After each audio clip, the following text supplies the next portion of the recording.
읽기 혁명 24일차 더 해빙 챕터 4 불안에서 해방되려면 소제목 19번 빨간불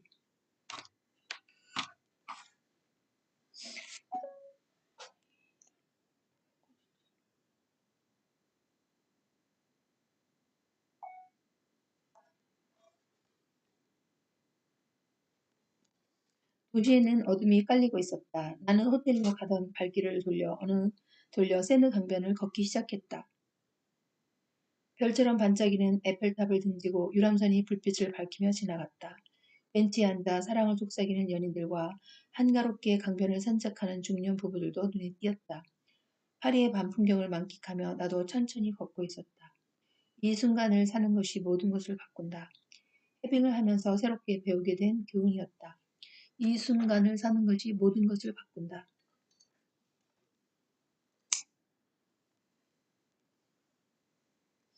해빙을 하면서 새롭게 배우게 된 교훈이었다. 걸음을 옮기며 나는 자연스럽게 서연을 떠올렸다. 처음에는 마치 신화 속 주인공에 대해 듣는 것 같았다.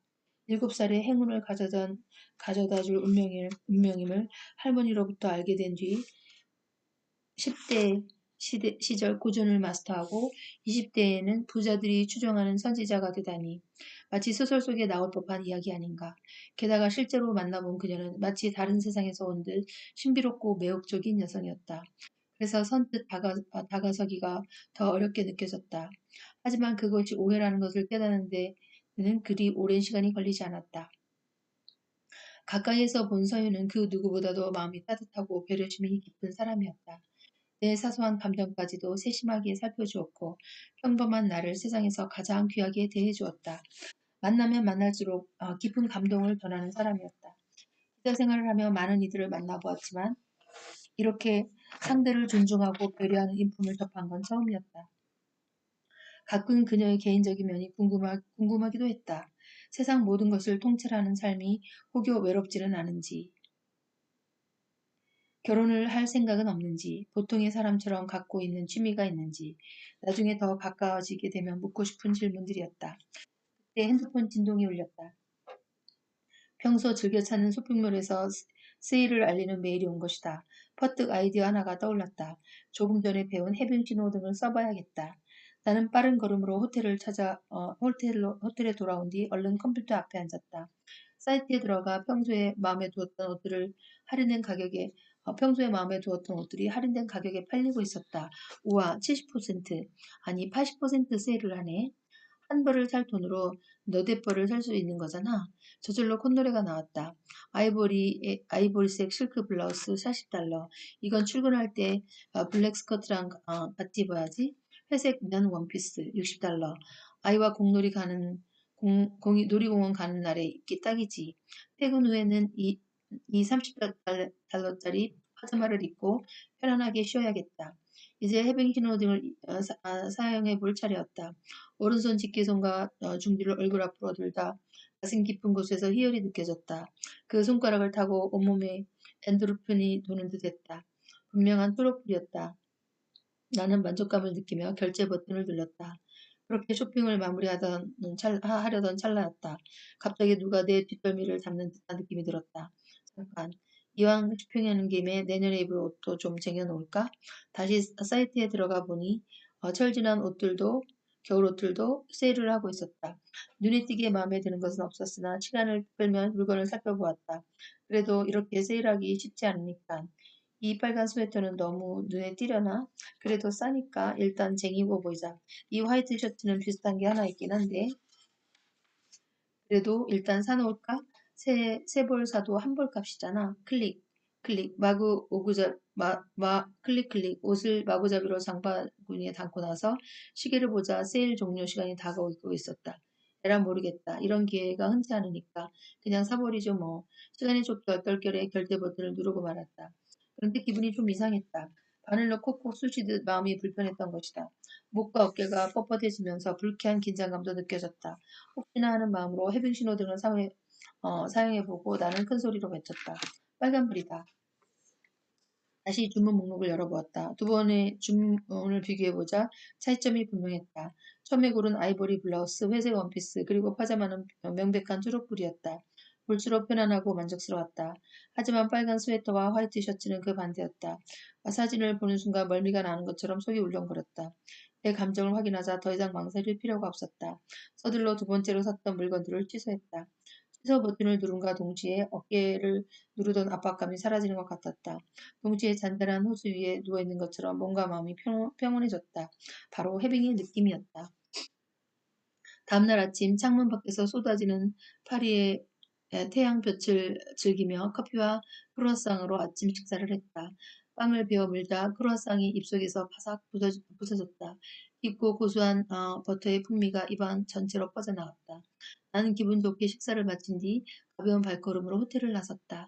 얼른 서윤을 만나 해빙 신호등을 써본 것에 대해 말하고 싶었다. 눈길 부푼 마음을 안고 서윤이 머무는 호텔의 로비에 서 있었다. 한참을 기다려도 그녀가 나타나지 않았다.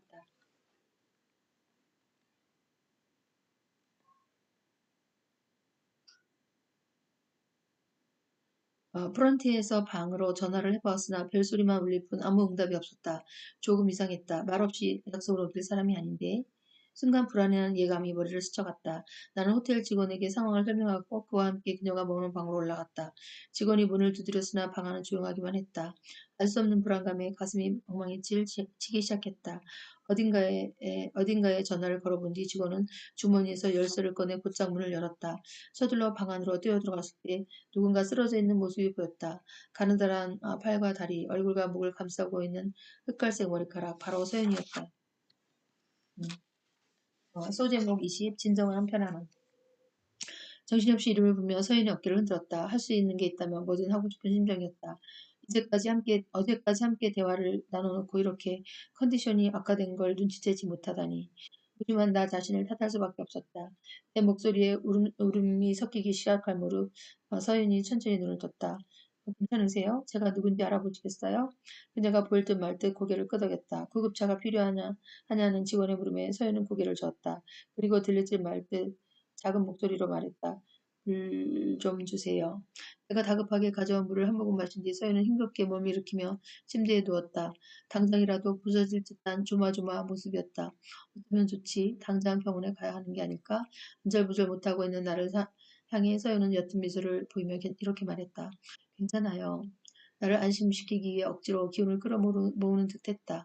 이 와중에도 상대를 먼저 배려하고 있었다. 혼자 쉬는 것이 나을 것 같아서 나는 저녁에 다시 오겠다는 말을 남긴 뒤 호텔을 나왔다. 그리고 무작정 발걸음을 옮겨 도착한 곳은 한 미술관이었다. 그림과 조각 작품을 바라보면서도 내 마음은 계속 다른 곳에 있었다. 서윤의 상태가 염려되었던 것이다. 이제 서윤은 나에게 무한한 에너지를 전해주는 태양과 같은 존재였다. 그녀의 가르침으로 인해 몸과 마음이 충전되는 기분이었다. 하지만 정작 그녀는 자신이 가진 것들을 사람들에게 나눠주느라 지나치게 많은 에너지를 쓰고 있는 것은 아닐까. 서윤이라는 한 사람에게 너무 무거운 짐이 지워진 것만 같았다. 늦은간을 터성이며 나는 다짐하고 또 다짐했다. 그 귀한 마음에 반드시 보답하겠노라고. 저녁 시간이 가까워질 무렵 나는 서윤이 무는 호텔로 돌아갔다. 얼마 안 가 서윤이 만면의 미소를 가득 담고 나타났다. 아침까지만 해도 쓰러져 있던 사람이라고는 생각할 수 없는 밝고 화사한 모습이었다. 하지만 내 마음은 전혀 괜찮지 않았다. 내가 염려할까봐,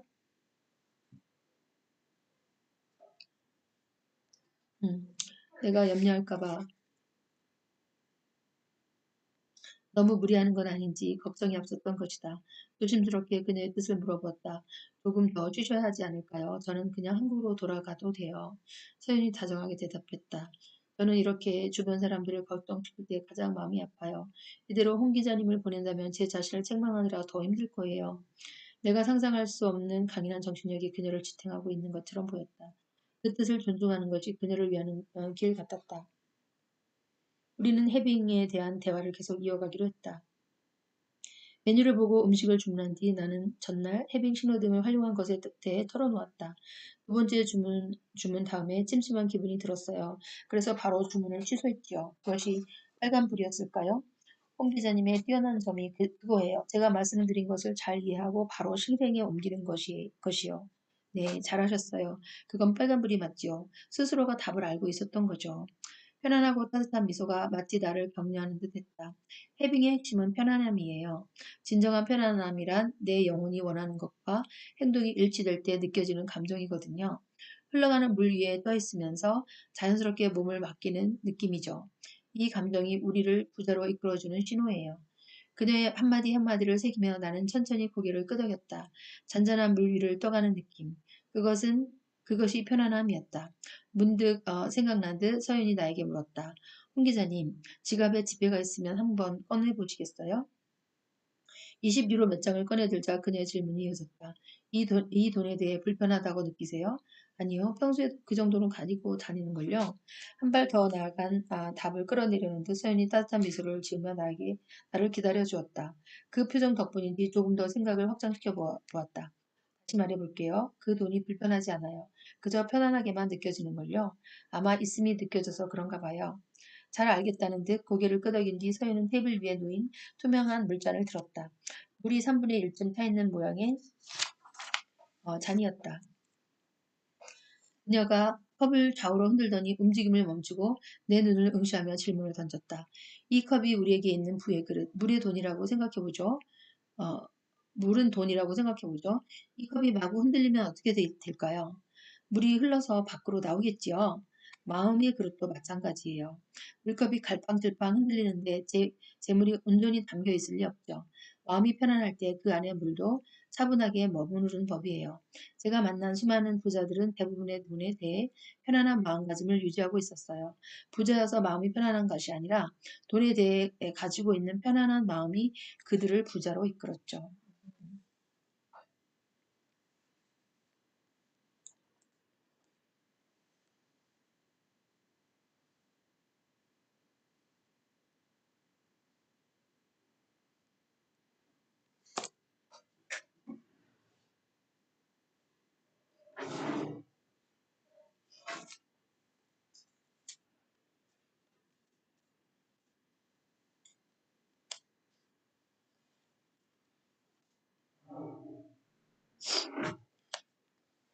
에피타이저로 주문한 프렌치 어니언 수프가 나왔다.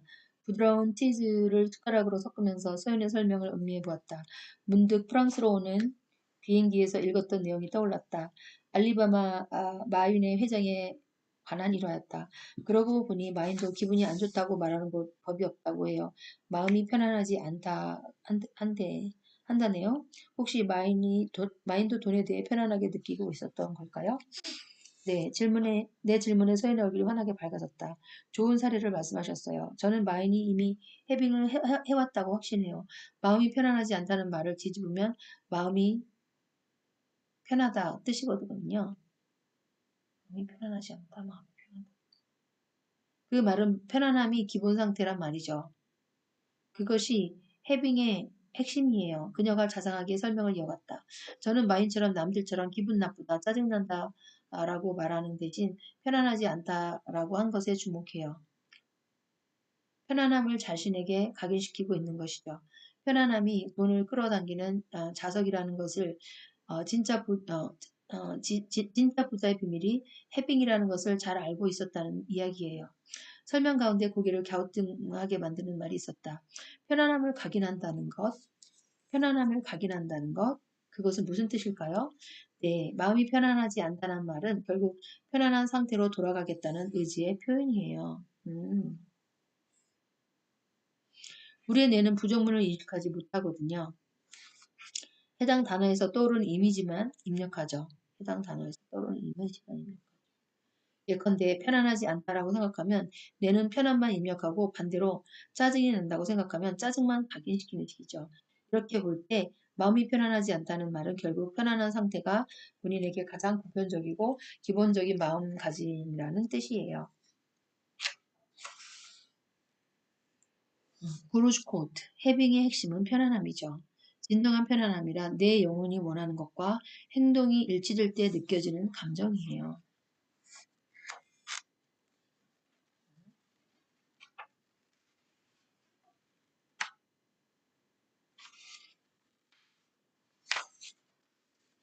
음.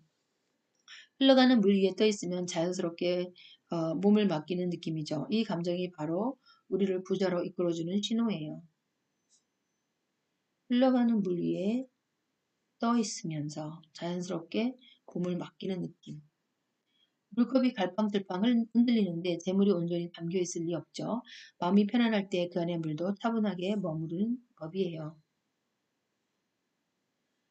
부자여서 마음이 편안한 것이 아니라 돈에 대해 가지고 있는 편안한 마음이 그들을 부자로 이끌었죠. 편안하지 않다고 생각하면 뇌는 편안함만 입력하고 반대로 짜증이 난다고 하면 짜증만 각인시키죠. 마음이 편안하지 않다라는 말은 결국 편안한 상태가 본인에게 가장 보편적이고 기본적인 마음가짐이라는 뜻이에요. 소제목 21 부의 근력을 키워라. 중국 최고의 부자 마인도 해빙을 실천하고 있었다니 놀라웠다. 직관적으로 깨달았든 공부에서 배웠든 그것이 해빙이라 부르든 다른 무엇이라 부르든 편안함이 핵심이라는 것을 알고 있다는 것 아닌가. 편안함이 핵심이다. 놀라워하는 내 표정을 보고 서연이 싱긋 웃은 뒤 설명을 이어갔다.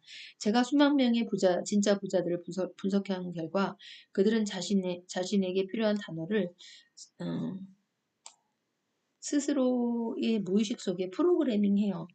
몇몇은 강박적일 정도로 그렇게 하죠. 그것이 진짜 부자들의 공통점 중 하나예요. 필요한 언어를 필요한 단어를 스스로의 무의식에 프로그래밍해요. 강박적일 정도로 프로그래밍 한다고요? 네, 진짜 부자들은 삶이란 자신의 무의식 속에 입력된 정보와 신념 체계대로 펼쳐진다는 것을 알죠. 진짜 부자들은 삶이란 자신의 무의식에 입력된 정보와 신념 체계대로 펼쳐진다는 걸 알죠. 마인도 편안하지 않다고 주입함으로써 부정적인 정보를 정화하는 동시에 균형을 회복했을 거예요. 무의식은 균형을 잃은 의식을 다시 원래대로 입력된 상태대로 바로잡는 힘을 가지고 있거든요. 무의식은 균형을 잃은 의식을 다시 원래 입력된 상태대로 바로잡는 힘을 가지고 있거든요. 아, 저는 그동안 잘못된 믿음을 하나 가졌나 봐요. 사탕 하나 산 것까지 다 기록하면서 돈에 대한 긴장을 늦추지 않았거든요. 변을 편안하게 느끼면 마치 아무리 움켜쥐어도 손가락 사이로 빠져나가는 모래처럼 전부 모래처럼 어디론가 사라져 버릴 것 같았어요. 이해한다는 뜻, 이해한다는 듯한 그 눈빛을 바라보며 계속 말을 이어왔다. 어른이 된 다음에도 지갑에 10만 원 이상 넣고 다닌 적이 없어요. 돈이 넉넉하면 낭비하게 될까 봐 두려웠거든요. 월급을 받으면 고정비를 쓴 다음부터 저금을 했고요. 제가 좋아하는 옷이나 화장품을 사는 건 항상 뒷전이었죠. 되돌아보니 제가 느끼는 즐거움보다 돈에 대한 긴장이 우선이었네요. 그때 우리가 시킨 메인 요리가 나왔다. 내가 좋아하는 오리 가슴살이었다. 나는 테이블 가까이에 몸을 숙이고 음식의 향을 먼저 만끽했다. 랍스터를 앞에 둔 서연도 얼굴에 생기가 도는 듯했다. 오리 요리를 썰면서 내가 물어봤다. 그렇다면 어떻게 해야 돈을 편안하게 느낄 수 있을까요? 내 질문을 듣고는 서연이 포크와 나이프를 테이블 위에 내려놓았다. 그러고는 장난스러운 미소를 지으며 팔을 구부렸다 폈다는 동작을 반복했다. 마치 아령을 하는 듯한 몸짓이었다. 홍 기자님, 우리 팔 안에는 구부리는 근육과 펴는 근육이 다 있겠죠? 그렇죠? 네, 그렇겠죠? 이렇게 팔을 구부릴 때는 구부리는 쪽으로 많은 근육들이 협조를 하죠. 펼 때는 반대가 되고요. 두 가지 행위를 동시에 할 수는 없어요. 우리의 감정도 마찬가지예요. 구부리는 동작과 펴는 동작을 동시에 할 수 없듯 우리도 상반된 감정을 동시에 느낄 수 없어요. 그동안 홍 기자님의 마음에 돈에 대한 불안과 기쁨이 함께 있었을 거예요. 하지만 불안과 긴장이 큰 나머지 기쁨이 그 그림자에 갇혀버린 거죠. 나는 고개를 끄덕였다. 신체적인 면에서 볼 때 스트레스는 근육을 뭉치게 하죠. 에너지도 마찬가지예요. 긴장의 에너지는 우주 속에 경직된 주파수와 상응하여 돈의 흐름을 느려지게 해요. 긴장의 에너지는 우주 속에 경직된 주파수와 상응하여 돈의 흐름을 느려지게 해요. 심해지면 돈이 들어오는 길이 막히게 되고요.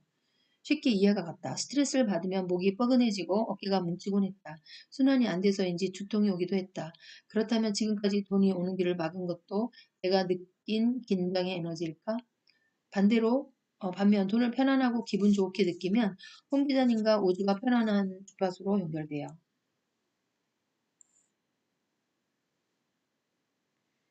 우주는 내 감정 에너지를 수신한 뒤 편안한 모습 그대로를 거울처럼 비춰서 우주는 내 감정 에너지를 수신한 뒤 편안한 내 모습 그대로를 거울처럼 비춰서 경제 생활이 편안해지도록 해주죠. 홍 기자님의 마음속에 두 개의 자석이 있는 거예요. 불안과 긴장의 자석은 돈을 밀어내고 기쁨과 편안함의 자석은 돈을 끌어당기죠.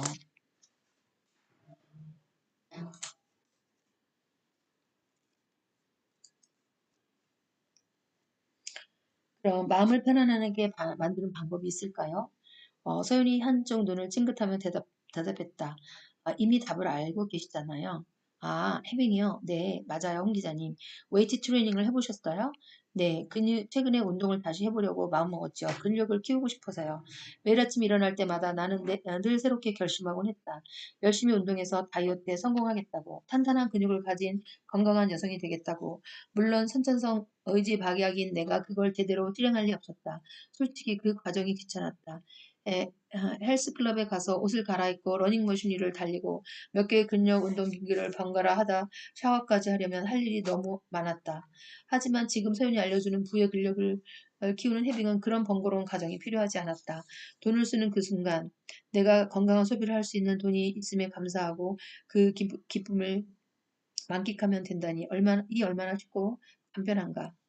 돈을 쏘는 그 순간 나에게 건강한 소비를 할 수 있는 돈이 있음에 감사하고 그 기쁨을 만끽하면 된다니 이 얼마나 쉽고 간편한가. 서연이 계속 설명했다. 우리 마음도 운동으로 근육을 단련하는 웨이트 트레이닝과 비슷해요. 지속적으로 헤빙을 출전할수록 내 마음에 탄탄한 근육을 키워가게 되죠. 이 근육이 단련되면서 점점 기쁨과 편안함을 쉽게 또 더 크게 느낄 수 있게 되는 거랍니다. 동시에 불안과 걱정은 점점 사라지게 되지요. 우리의 마음도 운동으로 근육을 단련하는 웨이트 트레이닝과 비슷해요. 지속적으로 헤빙을 실천할수록 내 마음의 단단한 근육을 키워가게 되죠. 이 근육이 단련되면서 점점 기쁨과 편안함을 쉽게 또 더 크게 느낄 수 있게 되는 거랍니다. 동시에 불안과 걱정은 점점 사라지게 되지요. 나를 격려하는 그 말에 저절로 마음의 근육이 달력되는 것 같았다. 테이블 위를 내려다보니 내가 먹던 오리 요리는 어느새 바닥을 보이고 있었다. 반쯤 비워진 서연의 음식을 바라보고 있으려니 그녀의 몸 상태가 어떤지 묻지 않을 수가 없었다. 컨디션이 어떠신지 걱정이 되네요. 무리가 되시면 이쯤에서 대화를 마무리해도 괜찮아요. 그녀가 온화한 표정으로 나를 바라보았다. 홍 기자님은 마음이 정말 따뜻한 분이시네요. 신경 써주셔서 고마워요. 혹시 힘들면 꼭 말할게요. 약속해요. 서윤과 이야기를 나누고 있으면 내가 마치 세상의 주인공이 된 기분이었다. 그녀가 부자들의 구루로 존경받는 비결도 여기에 있는 것 같았다. 대화를 계속해야겠다는 그 부드러운 카리스마에 나는 따를 수밖에 없었다. 스트레스는 근육을 뭉치게 하죠. 에너지도 마찬가지예요. 긴장의 에너지는 우주 속의 경직된 주파수와 상응하여 돈의 흐름을 느려지게 해요. 심해지면 돈이 들어오는 길이 막히게 돼요. 눈을 편안하고 기분 좋게 느끼면 나와 우주가 편안한 주파수로 연결돼요. 우주는 내 감정 에너지를 수신한 뒤 편안한 내 모습 그대로를 거울처럼 비춰서 내 경제 생활이 편안해지도록 해주죠. 우리 마음속에는 두 개의 자석이 있는 거예요. 불안과 긴장의 자석은 돈을 밀어내고 기쁨과 편안함의 자석은 돈을 끌어당기죠. 지속적으로 헤빙을 추천할수록 내 마음에 탄탄한 근육을 키워가게 되죠. 이 근육이 단련되면서 점점 기쁨과 편안함을 쉽게 또 더 크게 느낄 수 있게 되는 거랍니다. 동시에 불안과 걱정은 점점 사라지게 되지요.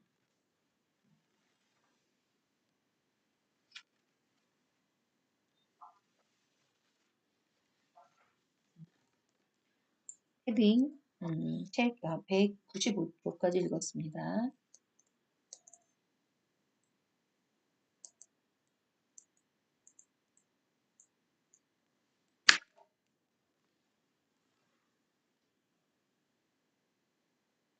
이삿날인데도 이렇게 해빙을 할 수 있게 돼서 정말 감사합니다.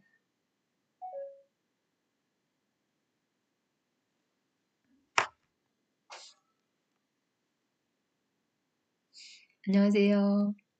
굿모닝. 제가 조금 2분 전인데 책 읽은 부분이 딱 맞춰져서 다시 읽는 것보다 독후감을 나누는 게 좋을 것 같아요. 자, 오늘은 우리 예진님부터 독후감 나누도록 할까요?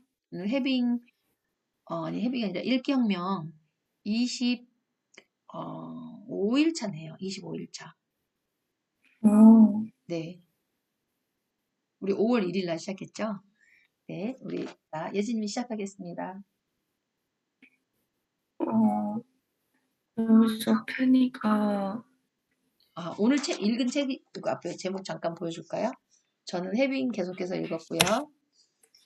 예진님은 어제 꿈의 백화점, 우리 산보 가는 길, 편집. 네, 예진님 계속해 주세요. 네. 그, 페니라는, 페니가 이 달러고트 꿈 백화점의 면접을 보게 되는데, 네. 저 페니가 처음에 면접 신청서를 냈을 때, 다른 사람들과 다르게 좀 눈에 띄거나 인상 깊게 보이고 싶어서 거기에 꿈 백화점에 일하고 싶은데 꿈은 꿈일 뿐이다 라고 적어 놓은 거예요. 음, 그래서 달러구트는 이 페니를 되게 인상 깊게 봤고 페니를 기다렸다는 말을 하게 됐는데 음, 그 이번에 2차 면접에서 그 달러구트가 페니에게 당신이 생각하는 꿈은 무엇이냐고 물었을 때 음, 처음에 팬이 또 다른 사람들과 다르지 않게 대답하다가 뭔가 색다른 인상을 남기고 싶어서 다른 사람과는 다르게 이야기를 하는데 거기서 가장 기억에 남았던 문구가 음, 어, 우리들이 자고 있을 때 잠이나 아니면 우리가 잘 때 꾸는 꿈은 어, 한없이 가뿐하게 직성 같은 삶에 음, 신들이 쉼표를 그려놓은 것과 같다고 음. 한 게 가장 인상이 깊었어요. 이게 하는 게 쉼표를 그려놓은 거라고. 네, 우리한테 쉬게 해주는 거구나. 그쵸? 네, 그렇구나. 너무 멋있게 표현했는데요. 네, 그래요. 또 하실 말씀 있으신가요? 아니요. 네, 우리 원성님, 굿모닝. 네, 네, 원성님 독후감 나눠주세요. 네. 그래서 나라는 사람은 어, 목소리, would you volume up, please? 약간만 띄워볼까요? 목소리가 왜 작게 들리지? 마이크 대고 하시나요? 네, 네네, 좀 가까이 오시면 좋을 것 같아요. 여기서 나는 음, 그 운동을 안 했거든요. 음, 근데도 막 근육이 있고 막 그런 사람이었거든요. 그래가지고 그, 그 사람이 어릴 때 그의 아버지가 죽은 거예요. 아이고, 그래가지고 여기는 뭔가 계속 재수 없으니까 그 이사를 갔거든요. 네, 이사를 가가지고 거기서 장사를 했는데 처음에는 별로 다른 사람이랑 뭐 특별하게 차이가 생기는 게 없었는데 막 다른 사람보다 막 어, 근육도 많고 힘도 세고 그래가지고 그것에서 무슨 힘 목소리 좀 자랑 가까이 대주실래요? 목소리. 거기서 막 힘 자랑 같은 거 하는 거에서는 어, 어, 항상 1등을 한 거죠. 어, 그러다가 길을 지나가다가 어떤 사람이 그 사람 보고 어 그 유명인이 될 건데 음, 여기서 뭐 하냐고. 계속 그렇게 살면 결국에는 당신을 알아줄 사람이 아무도 없다는 거예요. 음, 그래 가지고 그 사람이 떠나는 그런 거기까지 봤어요. 특별히 느낀 점 있으실까요? 딱히 응? 딱히 없어요. 딱히 없으세요? 네. 어, 저는 그 해빙을 하면서 그 해빙의 핵심이 편안함이라고 했는데, 정말 마음이 편안해지는 경험을 많이 하게 되는 것 같아요. 그러니까 어제 이제 오늘 이사 날이잖아요. 근데 이사 네. 날인데도 지금 새벽 4시에 일어났나? 일어나서 이제 짐 싸다가 편안하게 이제 책을 읽을 수 있는 것도 감사하고, 어제 그 저녁에 일기예보를 보더니 이제 설교 선생님이 내일 아침부터 비 온댄다 막 이러는 거예요. 와, 그래서 이사 날인데 비 오면 진짜 고생하거든요. 그래서 어떡하지? 그래서 이사는 제대로 할 수 있나 하고 한번 연락해 보세요. 그랬는데 이사는 뭐 예정대로 한다고 해요. 근데 이상하게 마음은 편안하더라고요. 그리고 기도하면서 비가 이삿짐 나눌 때는 좀 멈추게 해주세요. 그러고 이제 기도했는데 일단 아침에 보니까 비 지금 쏟아지지는 않고 있는 것 같아요. 그래서 어쨌든 이사가 잘 될 거다 그런 생각이 들고 오늘 그 읽은 부분은 잠깐 좋은 부분 읽어드릴게요. 해빙을 실천하는 방법, 실천을 하는 거를 이제 이 홍 기자님이 계속 하고 있는데 어제 제가 그 인터넷 찾으니까 얼굴에 예쁜 여자들 둘이 나와서 이 사람이 서윤인가 그랬더니 서윤은 아니고 김세라는 작가님 되게 예쁘게 생겼거든요. 그분이 이제 이 해빙 책을 풀어서 이제 계속 유튜브에 올리시는 일을 하시고 계시더라고요. 그리고 그다음에 그 홍주연 기자님을 만나서 이렇게 얼굴에 화면에 나온 사람이 홍주연 기자님이었어요. 그리고 그 이제 거기에서 그 영상을 하나 올려줬는데 유튜브에 그 이서윤이라는 분이랑은 이렇게 그 전화로 연결되는 전화 목소리 들려주셨어요. 그래서 다 듣지는 못했는데 일단 목소리를 들었는데 너무 이렇게 목소리가 낭낭하고 애기 목소리 같이 되게 맑으시더라고요. 그래서 목소리 들어서 좋았다. 그리고 40대 초반이시더라고요. 그러니까 40대 초반. 선생님이 IMF 겪을 때가 결혼해서 몇 년 차인가 그럴 때였는데 그때가 이서연님이 이제 대학교 1학년이었으니까 이렇게 40대 초반 됐구나 이러고 알게 됐고 일단은 홍주님이 이제 불안에서 해방되려면 어떻게 해야 되는지 이렇게 챕터 4에서 나눠줬는데 자기가 이제 실험에서 빨간불하고 초록불을 계속 이렇게 사용하는 법 이렇게 어제 얘기해줬죠. 손가락을 이렇게 하고 이마 중지에 네. 두고 묵상을 할 때 초록불일 때는 편안한 마음이 들어오면 그 일을 하고 돈을 써야 되거나 어떤 일을 할 때 마음이 불안하거나 이렇게 캥기거나 그러면 안 하는 거를 한 거예요. 그래서 자기가 쇼핑했던 거를 올렸는데 막 자기가 좋아하는 사이트에서 이제 옷을 좋아하는데 그 사이트에서 막 할인한다는 메시지가 땡 하고 와가지고 막 들어가 보니까 옷을 진짜로 80%, 70%나 할인을 하는 거예요. 그래서 어떤 옷을 샀는데 기분이 좋은 거야 이렇게 해보니까. 그래서 샀어. 마음이 편안한데 이제 닫으려고 하다가 이렇게 싸게 파는데 겨울옷도 살까 하면서 막 이제 또 막 겨울옷을 막 클릭해서 담아서 사기까지 했는데 마음이 이렇게 다시 해보니까 마음이 불안한 거예요. 안 좋고. 그래서 다 취소했어요. 네, 그렇게 해서 얘기를 했고, 제가 읽어주고 싶은 부분 읽어드리고 마치겠습니다. 그 해빙하는 방법을 뭐에 비교했냐면, 요 물컵에 비유를 했어요. 이게 사람들이마다 이제 이렇게 컵을 가지고 태어나고 담을 수 있는 그릇 이제 크기가 다 각자 다르다고 해요. 어떤 사람은 이제 빌게츠 같은 사람 컵을 큰 걸 가지고 태어나서 그렇게 부자로 사는 거고 그래도 누구나 다 30달러, 300만 달러인가 그 이상은 가지고 일 수 있는 그런 그릇을 태어나가는데 여기에 부가 담겨 있을 때 그것을 편안하게 느끼고 잘 가지고 있으면 부자로 사는 거예요. 근데 이 돈에 대해서 굉장히 불안해하면서 막 이걸 흔들어. 그러면 여기 있는 게 다 물이 튀어나오겠죠. 그렇게 얘기를 해주는 거예요. 그래서 이렇게 일단은 너무 불안하게 생각하면 그렇게 할수록 그 불안한 에너지가 와서 돈을 밀어내는 거예요. 그래서 아침에 선생님 뒤에 보면 다섯 철판 있잖아요. 저 뒤에 보이시죠? 그 칠판에 강력 자석이 붙어 있는 거 보셨죠? 그 양극이 있잖아요. 그래서 이제 이렇게 자석들을 다 모으면서 같이 이렇게 가까우면 탁 하고 달라붙는 쪽이 있고 가까이 되면은 슉 하고 밀어낸 쪽이 있어요. 근데 바로 이제 우리 그 해빙하는 것이 그거랑 똑같다고요. 우리에게 양쪽 자석이 있는 거예요. 양극이 있는 거예요. 그래서 그 돈에 대해서 편안하고 기쁘고 감사하게 느끼면 점점 더 달라붙어, 돈이.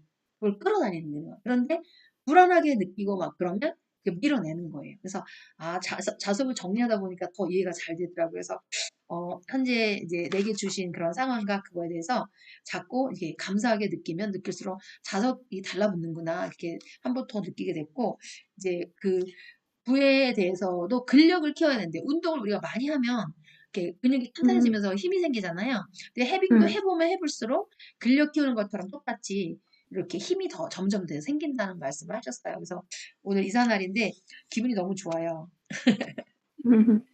좋은 일이 생길 것 같고 그다음에 우리 회원 중에 이제 한 명 빠지는 사람이 있는데 슬프기보다는 그 친구에 대해서 더 좋은 곳에 가서 더 공부 더 열심히 해서 했으면 좋겠다 그런 마음이 들고 불안하지 않고 마음이 편안하더라고요. 그러니까 그 친구에 대해서 뭐 이렇게 그 친구 가서 튀어나다 막 이게 아니라 오히려 그 친구를 위해서 이렇게 기도해주는 마음, 편안하게 보내주는 마음, 그런 게 이제 생겼어요.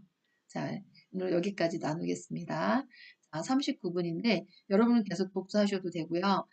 저는 이사 날이라서, 빨리 아침을 먹고 이사 준비를 하도록 하겠습니다. 그리고, 시험 기간 동안에는 어떻게 하실까요? 시험 기간 동안에 편안하게 책을 읽게 되지는 않을 것 같거든요. 아, 그때는 여러분 그냥 교과서도 책이죠. 공부하셔도 네. 돼요. 공부하시고 나서 요점 정리를 선생님한테 한마디씩 하시면 그것도 좋은 공부가 되거든요. 예를 들어서 네. 나는 오늘 국어 1단원을 읽었는데 그거 뭐에 대한 내용인데 공부하면서 가장 핵심은 이거다. 이렇게 하고 서머리 할 수 있으면 다시 한번 정리하면 좋은 공부가 되기 때문에 아니면 뭐 사회나 과학을 공부해도 좋고 어차피 공부는 하셔야 되잖아요. 네. 네. 그리고 선생님은 계속 책을 읽고 간단하게 독후가 길지 않게 한마디씩 나눠드리면 그것도 좋은 방법일 것 같아서 시험 기간에 독서를 쉬는 건 좋은 것 같지는 않거든요. 네. 괜찮으시겠어요? 네. 네네. 여러분이 필요한 공부하시고 저는 책을 읽고 독후감 나눠드리면 여러분은 간접적으로 책을 읽는 그런 효과가 있으신 거예요. 네. 네. 그렇게 합시다. 네. 네네. 자, 여러분 사랑합니다. 자, 즐거운 하루 감사합니다. 보내세요. 자, 이거 주문 7시까지 열어놓겠습니다. 네. 그리고 저도 얼굴은 비디오로 대체해 놓겠습니다. 나가니까. 네. 네. 이건 독서하세요.